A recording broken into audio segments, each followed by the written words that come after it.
Previously, we looked at the first 11 entries in the Backrooms series created by Kane Pixels, real name Kane Parsons. If you watched that video and are eager to continue down this rabbit hole, first of all, thank you for supporting my channel, and second of all, I don't plan on wasting your time with another drawn-out introduction, so I'm just going to give you all a brief summary of what's happened so far. Someone named Kane falls into the Backrooms, and we see him navigate through the endless halls until he's chased by a lifeform of some kind, and meets what we can assume to be his end.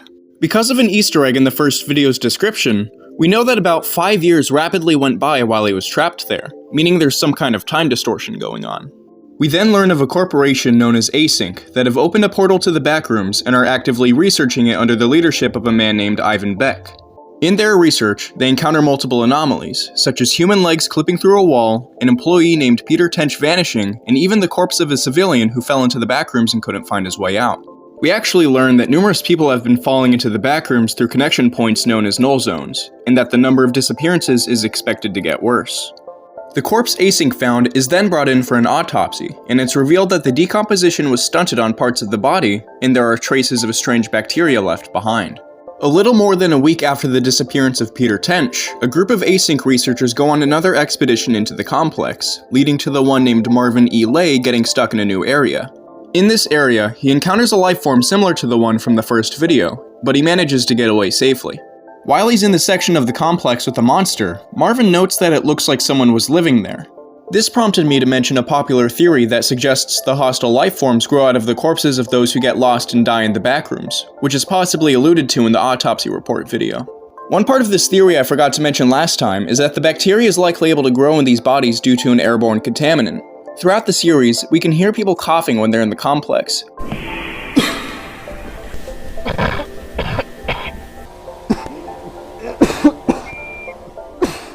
But I guess this could all be chalked up to them all choking on their spit or something. Well, that's all of the real important stuff so far, so once again, thank you for supporting my channel, and without further ado, let's hop right back into Kane Pixels Backrooms.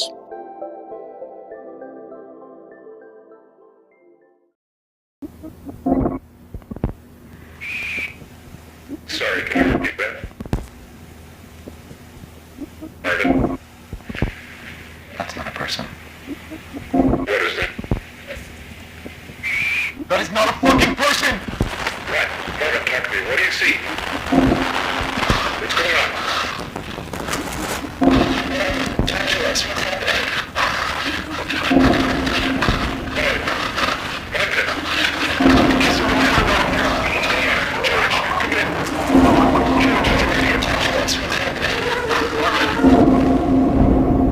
Taking place on May 6th, 1990, the same day as Pitfalls, report shows us the direct aftermath of what happened in that video.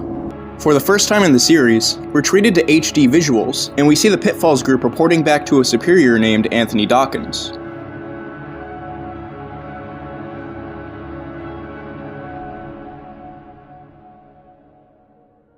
After the screen goes black, we're shown a supervisor named Kirk Maxwell walking through the halls of the Async Research Institute. The video then cuts to show the Pitfalls tape being loaded into a VCR.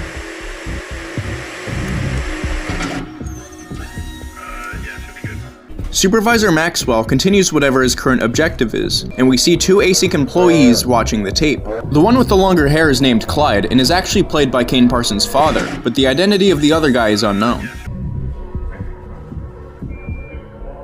Sorry, can you repeat that? Pardon?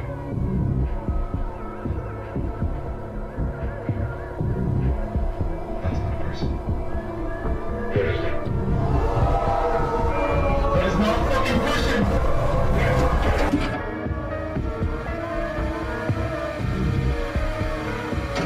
Sorry, can you repeat that?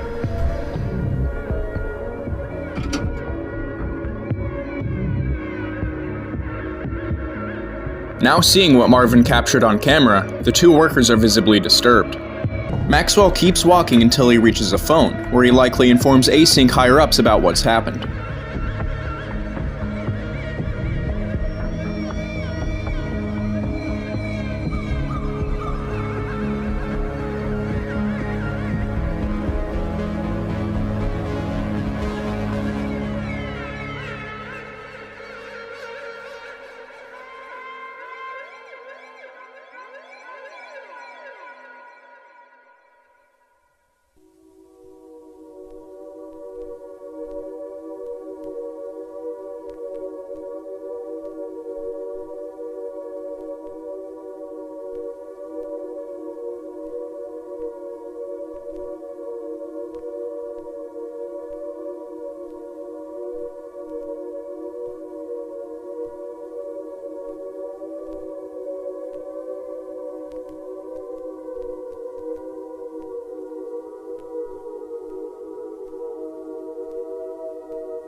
We're then shown a slideshow depicting Async closing off the section that Marvin saw the lifeform in, preventing anyone from going in, and hopefully something from coming out.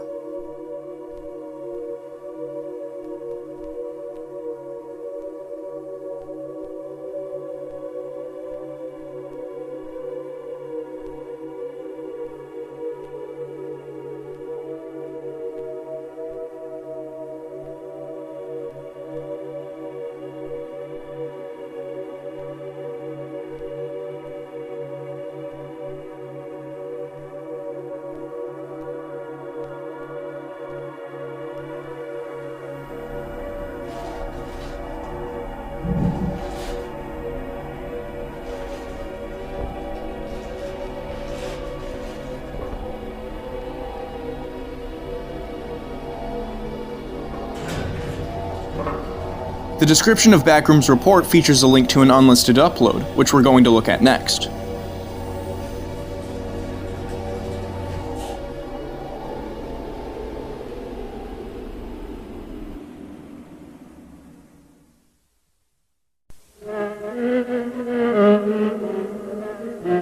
(9780415263573) presents us with footage of a highway.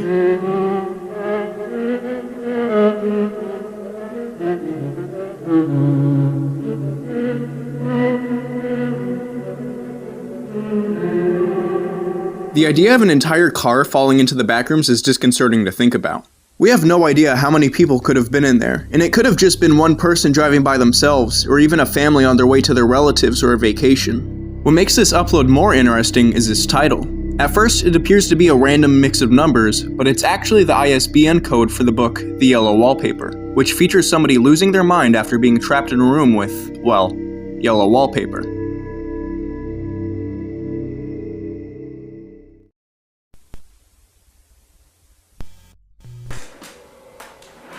Taking place on the 8th of May, 1990, just 2 days after Pitfalls and Report, this video shows us the presentation Marvin briefly mentioned in Pitfalls.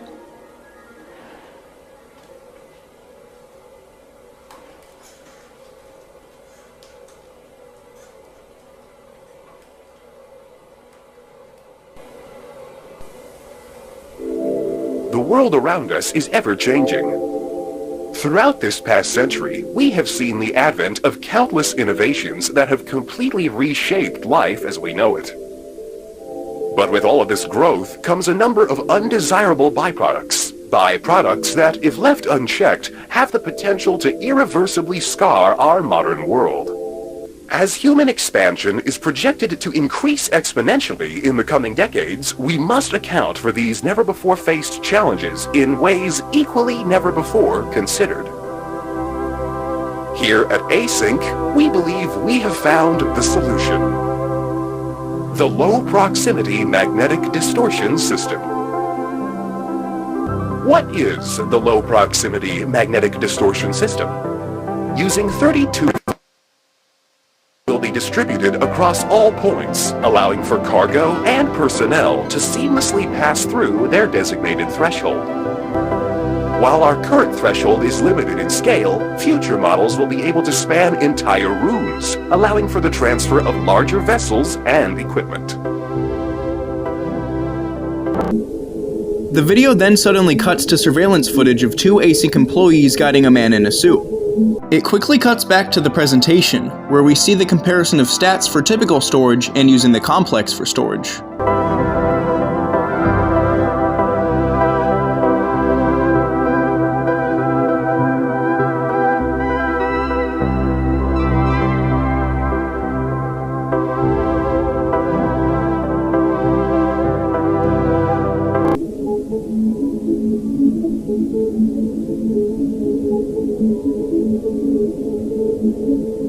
We then see a digital recreation of the backrooms, which depicts it being used for different purposes, such as research and development, industrial processing, storage and warehousing, corporate offices, commercial space, and even residential areas.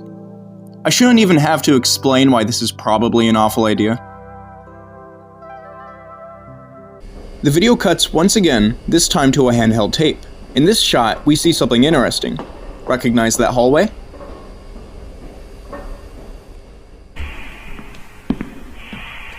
This could just be Kane reusing 3D models, but if not, was this async hallway somehow replicated into the backrooms? Back to the presentation, we see different concepts of sections of the backrooms being decorated to act as proper homes. We then see the suited man again, this time in the room that overlooks the threshold. He enters the complex and is revealed to be James Watkins, the real-life US Secretary of Energy at the time this takes place in. He observes a replica of the surrounding area, which we can see has been recently fitted with furniture and picture frames showing the housing concepts from before. Okay, so this shot has a really cool detail that I literally just noticed. This async employee here is paying close attention to the wall that the human legs came out of and motion detected. Anyway, with the presentation and tour finished, async closes the threshold barrier. We then see surveillance footage of Watkins having a meeting regarding government funding, when a motion detector is suddenly triggered. Having the industry be with us at that point. Sir, just come over here. Sir, please take a look at this.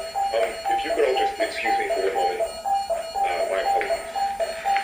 One moment, please. Listen, well, it's emotional. Sorry, there's not anything.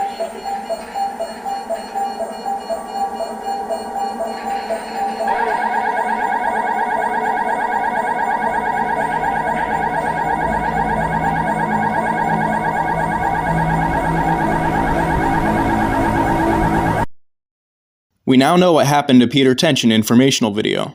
He didn't realize it, but when he saw his fellow researchers disappear, he was actually sent forward in time by about 2 months. Similar to the previous main entry, this one also includes a link to an unlisted video. Hey, yeah, who are you? I saw you chasing Bert's ambulance. That's the name, Mr. Simpson. Despite not even being posted on the main channel, this video, simply titled Simpsons, might be one of the most interesting entries in the series. Posted by a throwaway channel named Laura Harris, this video is of a recording of what is assumed to be the initial airing of Season 2, Episode 10 of The Simpsons. This episode aired on January 10th, 1991, about 2 years after the threshold was opened in 1989. As we watch the recording, we see that the airing is suddenly interrupted by a snippet from a cough medicine commercial. This could be seen as a random television glitch if it weren't for the fact that the commercial aired in the year 2000. If this recording is from 1991, that would mean whatever time distortion is affecting people within the complex is starting to affect the outside world, or standard, as Async calls it. When you feel up to it, come over to my office and we'll talk about it. Lionel, that's attorney at law. What's that, a broken neck? Right.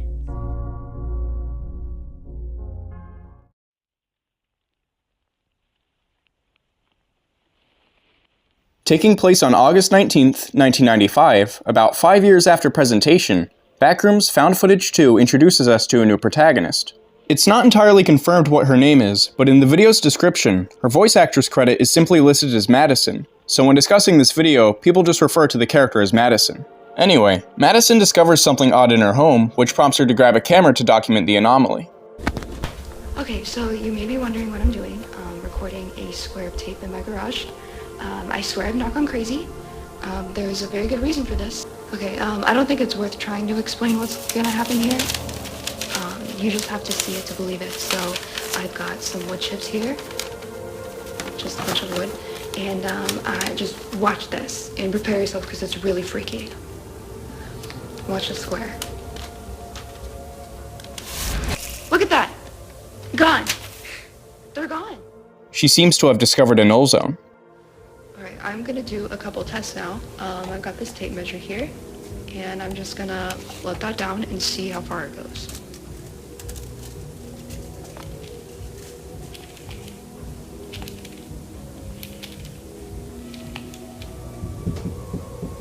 I feel it's like vibrating. Just like Kane 4 years prior, Madison has fallen into the backrooms, and all she's able to do now is wander around in search of an exit while recording the ordeal. Something I want to point out is that even though this environment looks familiar, these are not the same yellow rooms that we've been seeing in previous videos.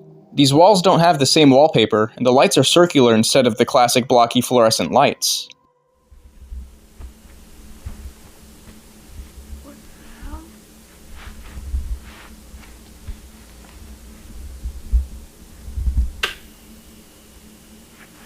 What is this?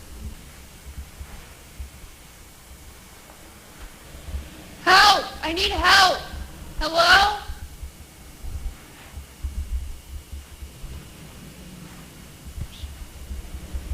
It's just a couch.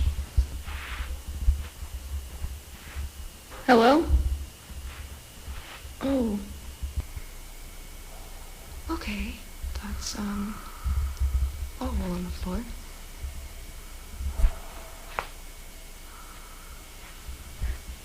Hello? Is there anybody in there?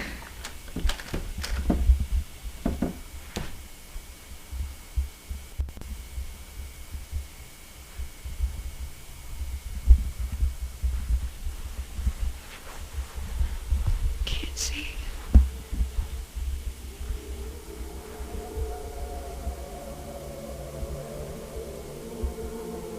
There's gotta be a staircase, right? Elevator or something? How do people get in here?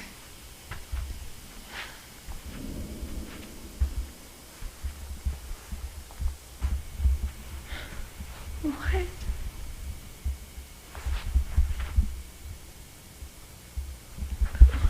What's a ramp?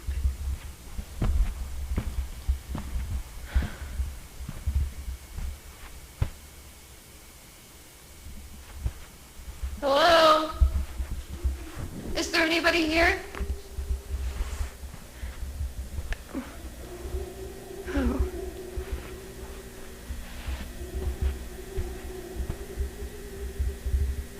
This makes no sense. Something I love about this series is how a lot of the visuals are left ambiguous. Throughout these videos, I keep finding myself asking things like, what could have splattered on the window on the upper floor? Why are those ceiling tiles knocked out of place? Was that hole from earlier generated by the complex, or was it created by someone or something? All of these small details come together to contribute to a mysterious yet engaging narrative that I just can't get enough of. Let's look that way.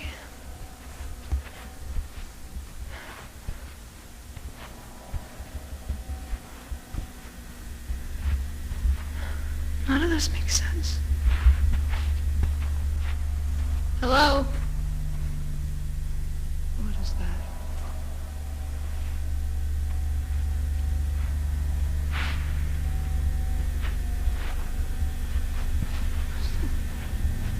Wallpaper? Oh. Oh my god.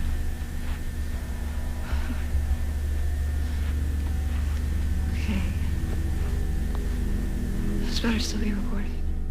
It's more than reasonable for someone to assume that this is the same car from 9780415263573. In fact, I assumed it was the same car, but Kane stated on his Discord server that these are two different cars, meaning that multiple vehicles have fallen into the backrooms. Also, I think it's worth pointing out that Madison has now entered the familiar yellow wallpapered rooms that most of the complex seems to consist of.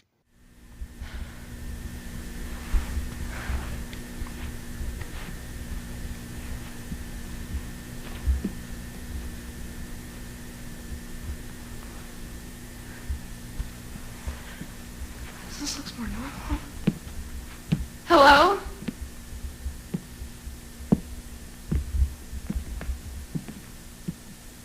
That's blood.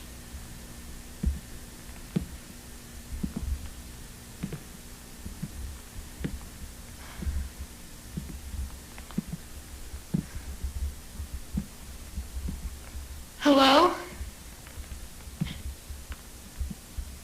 Is there someone in here? Hello? Do you need help?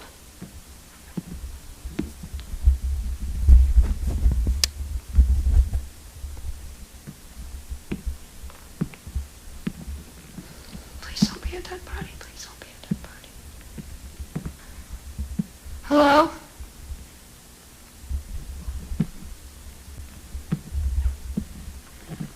Okay, what the hell?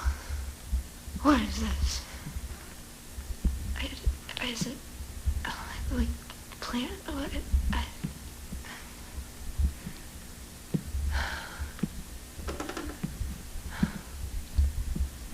Who is that?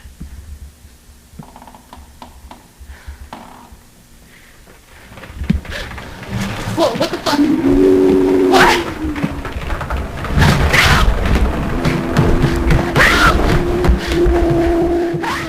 The area this life form is nesting in seems to tell a story. Whoever was in the car prior to this recording was clearly injured, which resulted in the bloody handprint being on the wall, likely from the individual needing to lean on something.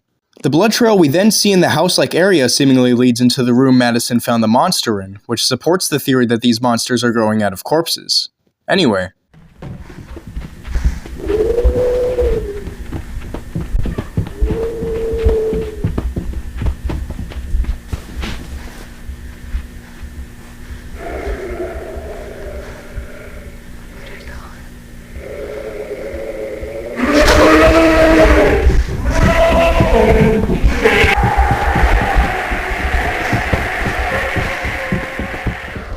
Did you spot that?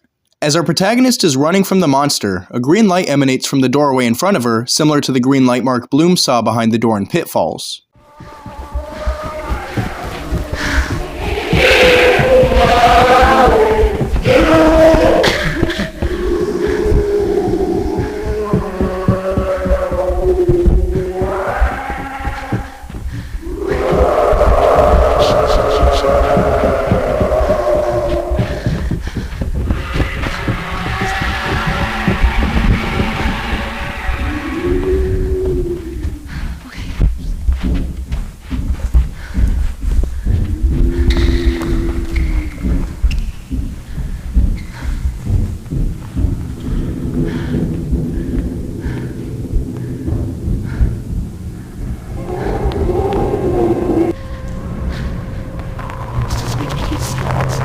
More green light.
This video leaves me with two main questions. Number one, who is supposed to be watching this tape at the end?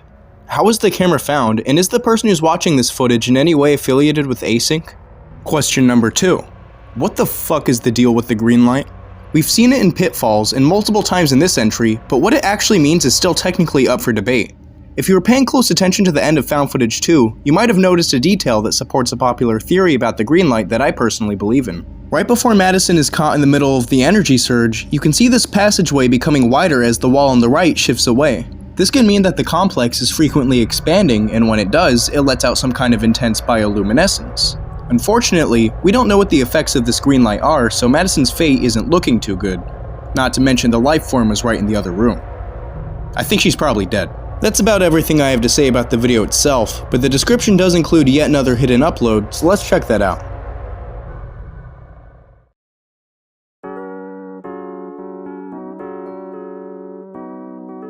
Home27647.mov is odd. It's a collection of random VHS footage and still images depicting normal life, and there seemingly isn't anything of interest going on. That is, until we see one picture that's especially interesting. Does this room look familiar? It has the exact same layout as the bloodied room that Madison stepped through in Found Footage 2. Little fun fact, it's also Kane's house in real life. Anyway, as the video continues, we see more intriguing imagery. There's a picture of the sea with what appears to be a distorted face above it, a shot of a sunset that's actually first seen overlaid at the end of Autopsy Report, and at the end of the video, we see a picture of 3 people standing at a piano. As the photo zooms in, we can see that the painting in the background is the same one Madison saw in the room with the life form. Small clues in this entry seem to confirm the theory I brought up earlier that the complex replicates existing locations and objects from Standard.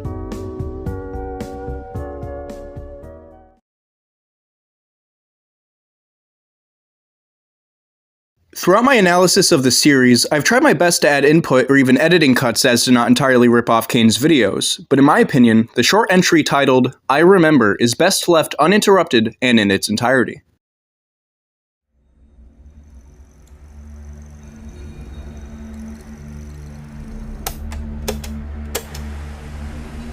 I had a home once. A manor overlooking the sea. Upon the world was a vestige, calling forward onto strangled ears. But when skies turned dark, the house was taken by the sea. A pillar truncated, cast down to the seabed with all the other forgotten things. But I remember. Fleeting shells sinking ever slowly, folding downwards into themselves, forever tearing along the seams of the sky, until nothing remains except the eternal ghost. And you ask yourself, could there ever be anything greater than this?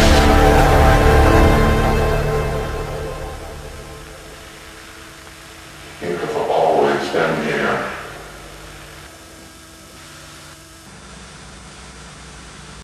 What this video entirely means is still debated, but there are certain things that are widely agreed upon. The person in the recording makes reference to a manor that once overlooked the sea. It's likely that this is an analogy for Async and the Complex, with the manor being the Async Research Institute and the sea being the Complex. The one speaking tells of the manor being destroyed by the sea during a storm, which is probably them alluding to the eventual destruction of Async or some kind of other catastrophe as a result of the Backrooms. The only part of the speech I don't really understand is the final line, "You have always been here." I don't know if it's referring to the Complex or a specific person or even us the viewer, and I'm not even sure if anyone really knows. Now what's really tricky about this video is the fact that we don't even know if this is supposed to be considered canon. I'm willing to chalk up the mirror warping effects to just being a visual design choice, but if the recording we hear is canon, who recorded it and why? Some think that we're hearing the voice of Ivan Beck, or even the person who's been hiding secret messages in previous entries, but this is all just speculation.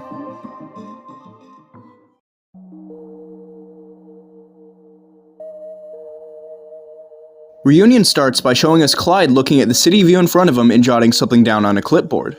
The video then cuts to a shot of a mug inside of the complex observation room, before cutting again to handheld footage that was taken on May 25th, 1990, a little more than 2 weeks after presentation.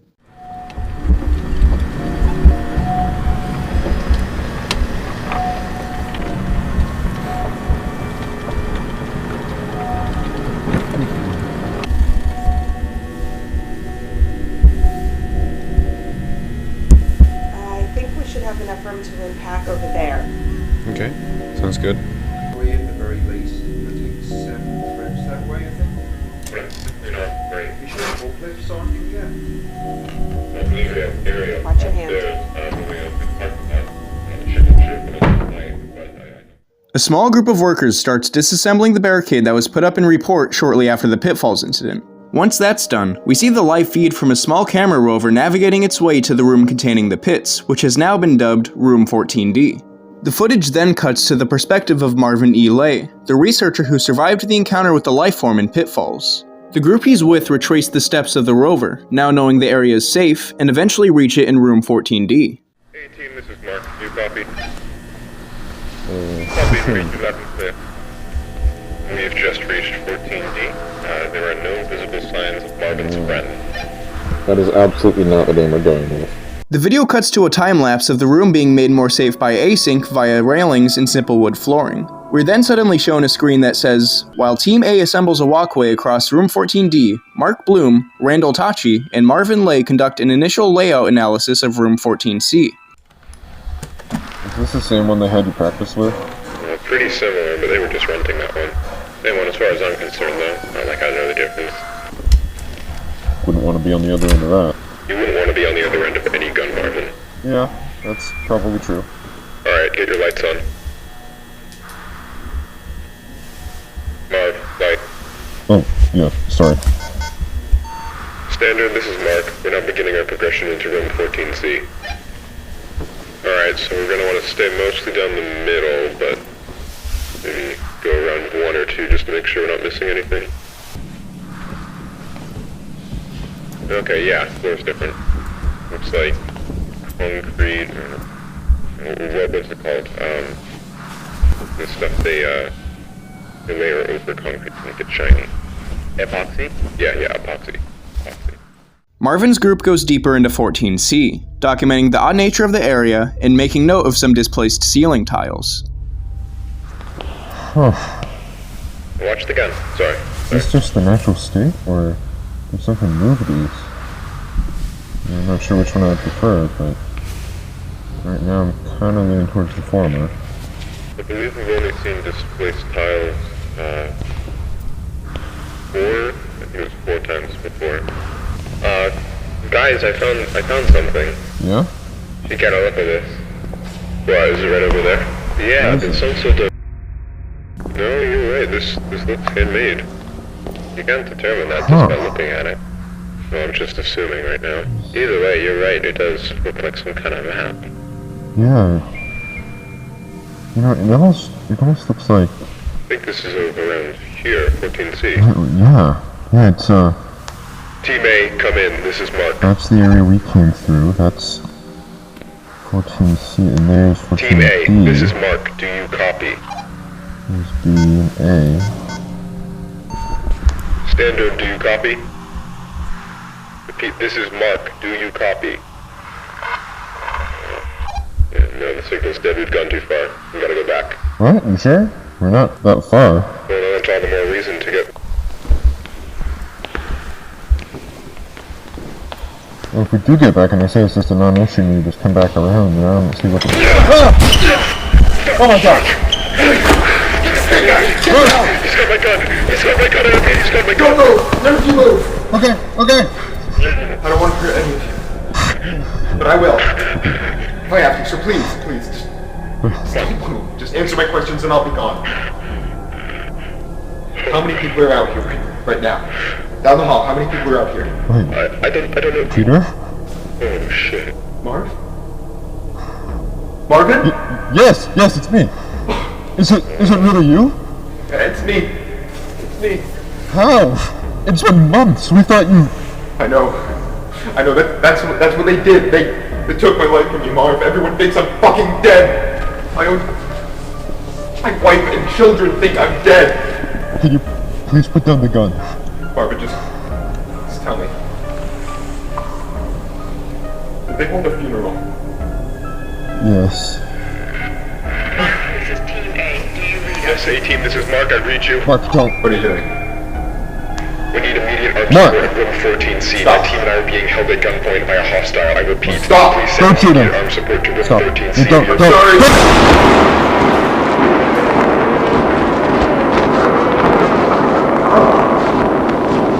Marvin, I'm alive. But I want to you to tell them that I'm alive. I need to know.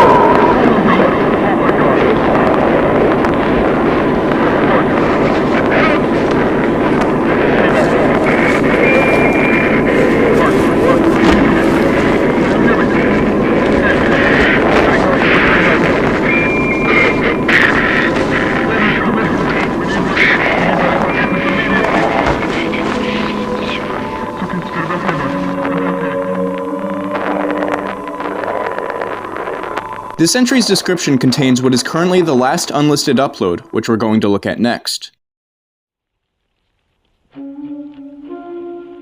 Recording 14 presents us with a phone call initiated by Clyde, the researcher from Report and Reunion. The call was made immediately after the events of presentation and goes as follows. Async Research Institute in San Jose, California. I'm trying to get hold of my supervisor, who I believe is currently staying at your venue. Ivan Beck? Yes, that'd be great, thank you. Clyde.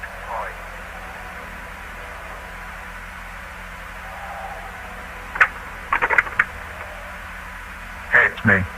Do you have a second? Fair point.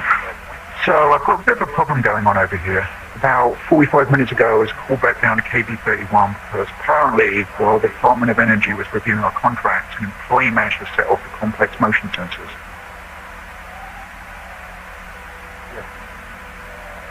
Actually, that went perfectly. We've got all the initial signatures, and the contract should be executed by next week.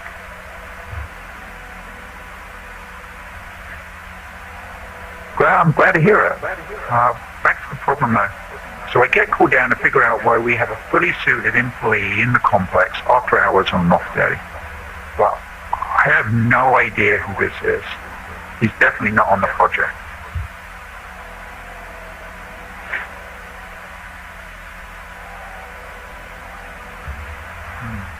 Well, I try to talk to him, but he's completely disoriented. He doesn't seem to know where he is or who I am. Yeah. He said his name was Peter Tench.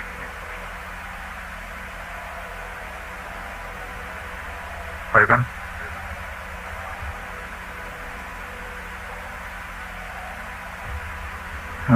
Probably over the cameras. I'm the last one here. Everyone else is headed home.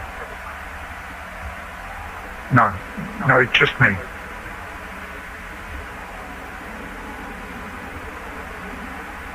Wait, hold on. This isn't him, is it?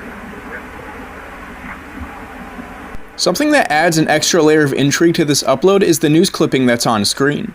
When flipped and mirrored, it reads, "Fiery wreck besides vineyard leaves one dead."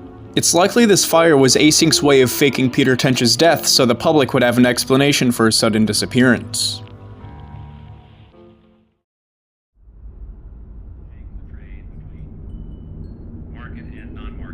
Overflow starts with a shot of a night sky. As the video goes on and we're presented with a series of more vague shots, we can hear audio from a Cold War-era speech regarding the Soviets. We're then shown intense imagery depicting the mysterious green light, and the video cuts to alarms indicating an overload of some kind. While these alarms go off in the background, the shot zooms in on a document signed by Ivan Beck on August 2nd, 1972, making Overflow the first entry in the series chronologically speaking. The video cuts once again to the night sky, only this time we could see the same warped mirroring effect from I Remember. The screen fades to black and the video ends. Similar to I Remember, this short entry is hard to make any sense of, and people still debate what it actually means. Something that's commonly agreed upon, though, is that this video likely depicts what was possibly Ivan Beck's first exposure to the complex, or at the very least science relating to the complex. There's a certain lore detail that potentially adds more importance to this video, but it's not something you learn within the series. Over the years, Kane has been occasionally releasing sketches relating to the Backrooms, and fans have speculated that some of them depict Ivan Beck. Some also believe that these sketches, as well as the cover art for Volume 3 of the Backrooms soundtrack, imply that Ivan sustained some kind of eye injury, which was possibly caused by the events of Overflow. If this is true, I believed that the warped sky we see at the end of the video is a visual representation of how Ivan sees the world. This also applies to the visuals seen in I Remember, which gives more credence to the theory that we're hearing Ivan Beck in that video. Keep in mind, though, that this is all speculation and nothing has been confirmed.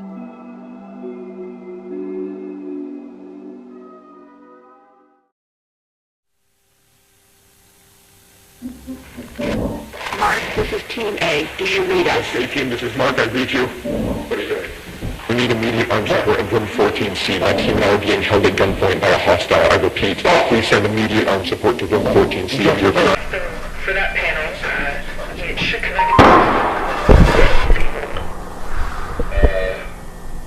What was that? Damage control starts right where Reunion left off. After firing at Mark Bloom, Peter Tench can be seen through security cameras fleeing the complex. When he reaches the observation room, he threatens the employees in front of him with his stolen firearm so they can let him pass. He steps through the threshold, now attempting to escape the async facility. It isn't long before Peter gets the attention of security, and they begin to search for and eventually chase him through the hallway scene in presentation. Before they can catch him, he reaches the end of the hallway and takes the service elevator up to the surface. The video then suddenly cuts to a conference which takes place on the 26th of May, just a day after reunion. I'd like to thank you all once again for your patience on this. It has been a stressful 15 hours for all of us here, and while he cannot currently be with us, Dr. Beck sends his apologies regarding the numerous inconveniences caused by our decision to keep you here overnight. We're still looking into a few things, but I feel that we can now properly address what occurred without running into speculation. What happened last night should not have happened. What occurred was a gross misunderstanding that was the result of some severe information mismanagement. I believe most of you still have an incomplete idea of what took place last night. Before I fill you in, I need to address the fact that there has been information deliberately withheld from many of you on the project. However, I want to make it abundantly clear that following the events of last night, it has been proven to us that that method of conducting ourselves was not viable. I'm coming to you now to correct this mistake and begin delivering the authentic order of events. On the morning of March 1st, a team of 4 researchers was sent into the complex to conduct a routine layout analysis. George Levy, Marvin Lee, Ronald McCarthy, and Peter Tench. At around 12:25 p.m., the group realized that they had lost track of Tench while traversing a previously accessed branch of hallways. As you'll recall, this prompted an immediate withdrawal of response back to standard, followed by several days of significant search efforts. And as far as any of us were concerned, Tench had simply vanished. For obvious reasons, that wasn't something that we could disclose to the public. So, roughly 2 weeks following his disappearance, our security team was forced to put together a more acceptable cause of death that would keep attention away from this institute and provide closure to the family. That was where Tench's involvement in this came to an end.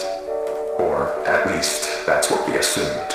On May 8th, at approximately 5:30 p.m., a motion alert was sent out from the complex, which was closed off at the time. One of our senior engineers was sent down to assess the situation and discovered a male dressed in hazard gear who we were able to identify as Peter Tench. Tench was moved to a secure room on this floor where, over the following days, a select group of doctors were able to administer a panel of tests in order to determine what had happened to Peter in the 2 months he had been gone. By all measures, Peter appeared to be in excellent health. However, we were still provided one very useful tool in understanding how the situation unfolded from his perspective. On the day of his disappearance, Tench was his team's designated camera operator. He still had that camera in his possession, and in fact had documented the entire ordeal. For the purpose of this discussion, I will only be highlighting key events. This is the hallway where Peter was last seen. Now, as he approaches the branch on the right here, pay close attention to the audio. Guys, can you hear this? Guys, can you hear this? What you just saw is what we believe to be the moment that Peter was instantaneously transported 2 months forward in time. He does obviously find his way back. However, the threshold appears not as he knows it, but as it appeared on the date of May 8th. To summarize, from his point of view, he had only been inside the complex for several hours. So to him, all of the new developments surrounding the threshold were completely foreign. There were people available to manage the situation as it unfolded. Over the course of the following days, we were able to properly sit down with Peter and work with him to gain a collective understanding of what had happened. However, there was still the very significant fact that Mr. Tench was considered legally deceased. He understood this and was willing to cooperate while we looked for a way to reintegrate him. That process ended up taking quite a bit longer than we had anticipated. And all the while, Peter was sucked out here, waiting idly by. We did our best to keep him engaged, but it is hard to combat the effects of prolonged sensory deprivation on the human brain. And as a result, Peter's mental state took a toll. Not to a degree that was outright concerning at first, but around the end of week 2, we noticed that he was starting to exhibit a number of behaviors common in patients diagnosed with paranoid schizophrenia. Whatever the case, while he didn't express it outright, from what we could gather, he appeared to have deluded himself into believing that he was still inside some sort of illusion created by the complex, and that we were secretly looking to do him harm. This all came to a head on the night of the 22nd, when, while Tench was finally about to be transferred to a temporary above-ground residence, he broke away from us and, using stolen credentials, forced his way back into the complex, where he would go undiscovered until just last night, when he ambushed and violently attacked Team B in room 14C. We can presume that during the 2 or so days Tench spent in the complex, he let go of the idea that he could somehow escape through an alternate threshold, but still held on to the belief that all of us here were working to trap him in some way, despite our actions saying exactly the opposite. Tench fled the scene and headed to the Threshold outpost, where he would turn the weapon on several more of you while progressing into Standard and through the lower offices. It took our security team several moments longer than it ideally should have to figure out what was happening. While Tench was passing through one of the empty labs next to storage, Dr. Maxwell was able to act quickly and managed to disarm him, accidentally discharging the weapon into the ceiling in the process, though. Tench still managed to avoid apprehension, fleeing into the maintenance wing and evading our security staff by taking the freight elevator to the surface. This situation could have played out very badly, given the potential number of witnesses around the building at the time. Luckily, for everyone involved, as far as we can tell, Tench was not noticed as he exited the property. Around 5 minutes later, our security team made it to the ground floor and began a thorough sweep in the direction of the hillside where cameras had last observed Tench. There's no easy way to say this other than to just say it. I am terribly sorry to inform you all, but Mr. Tench was found deceased halfway down the hillside. The result of an extreme blow to the head. It appears that while he was running through some brush, he failed to anticipate a sudden dip in the ground and tragically fell forward into a large rock. The tragedy of the entire situation undoubtedly remains, but Dr. Tench, regardless of how troubled he was in his final days, was a brilliant man who gave his all to this project. He would certainly not want us hindering it in his name. What we're doing here is so much bigger than any one person. It is the work of a unified effort, and we need to ensure that that is never lost sight of. That we hold on to the pre-established notion that Peter is and has been deceased. That is done, and there is nothing more to be extracted.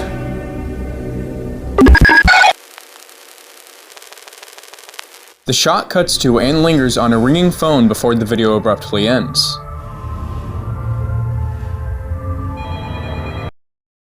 So I feel like after that, we need to address the elephant in the room. Did Peter Tench, God rest his soul, actually fall and hit his head on a rock? Many people who watch or speculate about the series seem convinced that he was killed by Async, and that's definitely a belief I held for a while, but something Kane said in an interview with Wendigoon kind of makes me think otherwise. I think it's clear to make the distinction that Async, I don't believe, is evil. I don't ever like portraying anything as good or evil in my work. I don't like to play up the over-the-top, because everyone's seen the over-the-top corporation or agency or whatever. It is a research institute. It is filled with people who have never touched a gun in their life. The fact that Kane felt the need to emphasize that Async isn't inherently malicious makes it personally hard for me to believe that they were directly responsible for Peter's death. Even during the conference in this entry, it genuinely comes off as a tragic accident that nobody was wanting by any means, but who knows? Perhaps I'm just easily manipulated. Something else I'd like to bring up is the images that flash at the end of this entry. The first one that I think is particularly worth noting depicts a man looking up close at the green light from previous entries. Could this be Ivan Beck during the Overflow incident? The next pictures I'd like to bring up are seemingly taken from security footage similar to the parts from earlier in the video. These images depict an individual walking down a public street. Some have speculated that this is Peter Tench and he actually survived despite what was said by Async higher-ups. This could very well just be someone else, and these pictures just mean something else story-wise, but it's definitely an interesting theory. Regardless, if Peter is dead, I personally don't think he was killed by Async. I definitely think there's meant to be a sense of ambiguity, and we as the viewer are supposed to question whether they were responsible or not.